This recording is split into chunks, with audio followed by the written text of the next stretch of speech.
ఏముందిరా వెనక?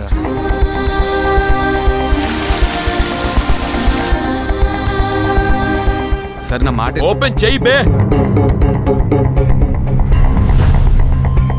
వెనకాల మూట్లో ఉందో తెలుసా? ఏముంది? ఏంటది? ఏంటది? సార్ ఒక్క నిమిషం సార్. నమ్మ పుచ్చ పేలిపోతే ఏంటో చెప్పు. అమ్మాయి కిడ్నాప్ చేసుకోవచ్చు.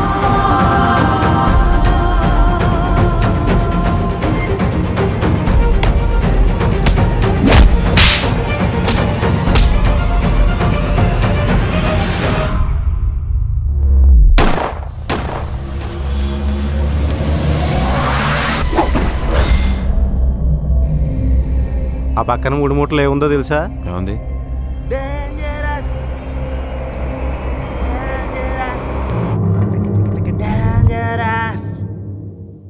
చాలా బాగుంది. దేశంలో దొంగలు పడ్డారు. ట్రైలర్ ఇప్పుడే చూసాను, చాలా బాగుంది. అండ్ గౌతమ్ ఫస్ట్ ఫిల్మ్ ఇది, బెస్ట్ ఆఫ్ లక్, చాలా బాగా చేశారు. అండ్ కయ్యం అలీ గారి తమ్ముడు అంటే నా తమ్ముడే. అండ్ బెస్ట్ ఆఫ్ లక్ రా, 20 సినిమా చేస్తున్నావు. అండ్ ఈ సినిమా పెద్ద హిట్ అవ్వాలని మనస్ఫూర్తిగా కోరుకుంటున్నాను.